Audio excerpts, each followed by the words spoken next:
बहू प्रिया को आदत थी हर काम में शॉर्टकट ढूंढने की, क्योंकि उसे हर काम में आलस आता था।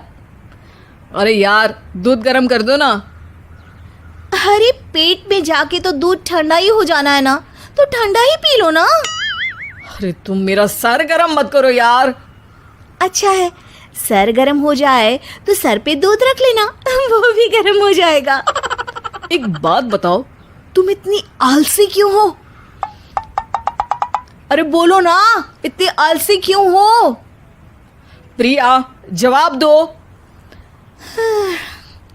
जवाब देने में आलस आ रहा है। पति वहां से उठ के बड़बड़ाते हुए खुद दूध गर्म करने चला जाता है और प्रिया अपनी आंखें बंद करके सोफे पर लेट जाती है।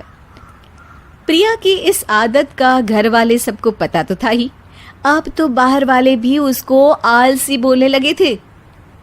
अरे बहू सुन ना, एक गुड न्यूज है। क्या माँ जी, आप सब कुछ मेरे नाम करने वाली हैं क्या? अरे बस तेरा दिमाग पैसों में ही लगा रहता है। माँ जी, आपको तो पता है कि मैं गांधी जी की कितनी बड़ी फैन हूँ, और गांधी जी तो नोट पे ही मिलते हैं ना, इसलिए पैसों के अलावा कहीं दिमाग ही नहीं रहता। वैसे गुड न्यूज़ क्या है? अरे गुड न्यूज ये है कि मेरी कुछ सहेलियां आने वाली है। हैं? ये भी कोई गुड न्यूज़ है क्या? जब भी आपकी सहेलियां आती हैं, मेरे किसी न किसी काम में खोट निकाल की जाती हैं। हमेशा कोई कमी दिखी जाती है उनको मेरे काम में, और मुझे आलसी बोलते हैं वो लोग। अरे तो ऐसा समझ कि आज तेरे पास मौका है उनकी नजरों में अच्छा इम्प्रेशन जमाने का। कैसे कैसे?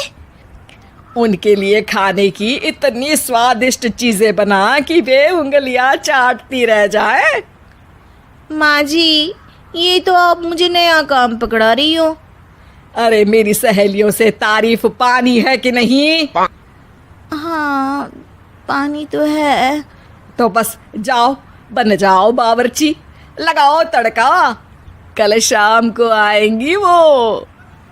अगले दिन सास सुबह से घर के बाहर अपनी सहेलियों के पास चली जाती है, और शाम को सब प्रिया के हाथ का खाना खाने घर आते हैं। आज देखते हैं कि प्रिया बनाती क्या है। हाँ हाँ, पिछली बार हमने बोला कुछ हल्का खाएंगे तो पापड़ फ्राई करके ला दिए थे बस। हाँ, और उसके पहले जब आए थे और बोला था कि भारी खाना खाना है तो तरबूज काट कर ले आई थी। बोल रही थी तरबूज भारी होता है ना। अरे बस भी करो, इतनी बुरी नहीं है मेरी बहू। तभी बहू वहाँ खाना लेकर आती है। पनीर कोफ्ता, भिंडी मसाला, शाही मसाला, दाल, डबल तड़का, लच्छा पराठा, मिस्सी रोटी। अरे बस बस बहू, इतना सारा खाना। अरे अभी तो और भी है, फ्राइड राइस भी है अभी तो आपके लिए, और हाँ, अरे सूप लाना तो भूल ही गई मैं। अरे लगता है पिछली बार की कमी आज पूरी कर ही देगी बहू। हाँ हाँ, आप खाइए तो। हाँ, खाएंगे तो सही, इतना खाना बना तो दिया है, अब देखना भी तो पड़ेगा ना कि बना कैसा है। हाँ हाँ, लगा ले भोग खुद को।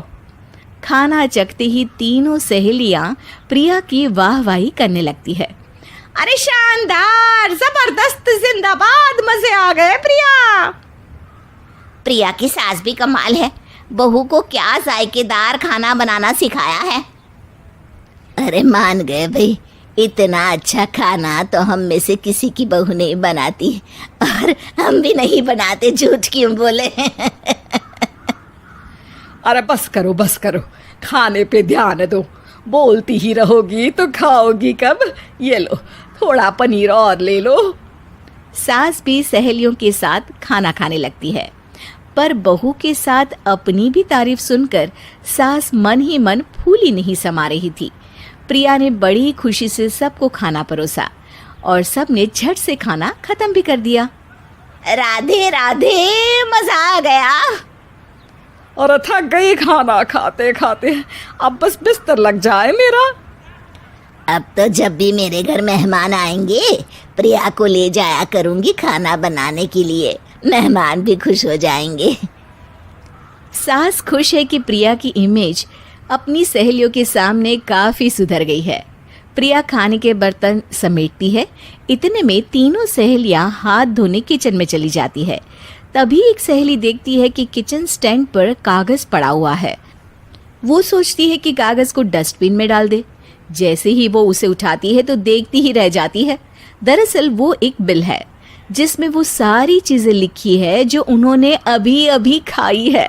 वो चुपचाप बिल उठाकर बाहर आ जाती है और उसके पीछे बाकी दो सहेलियां भी आती हैं। प्रिया, खाना अच्छा बनाया था, सच कहूँ तो बहुत अच्छा बनाया था। थैंक यू, बहुत अच्छा लगा सुन के। हाँ, पर जिसने बनाया वो इतनी तारीफ सुनता तो उसे और भी अच्छा लगता। क्या मतलब? ये बिल देखो, तुम्हारी बहू ने ऑनलाइन ऑर्डर किया था खाना। अरे तारीख तो आज की ही है ना? हाँ, आज की ही है। प्रिया, ये सब सही है क्या? प्रिया अपना सर झुका लेती है। सास सब समझ जाती है कि बहू की चोरी पकड़ी गई है। इतना भी आलस अच्छा नहीं प्रिया। अरे बता ही देती कि बाहर का खाना है, मैं बाहर का खाना खाती नहीं हूँ। तीनों सहेलियां वहां से जा रही होती है कि तभी उनमें से एक मुड़कर कहती है, अब ये तो बताओ कि खाने की रेटिंग बहू को दे या डिलीवर करने वाले को। प्रिया समझ जाती है कि शॉर्टकट लेने की वजह से उसके साथ सास को भी ये बेइज्जती झेलनी पड़ी और वो कसम खाती है कि अब से शॉर्टकट से नहीं, मेहनत से काम करेगी।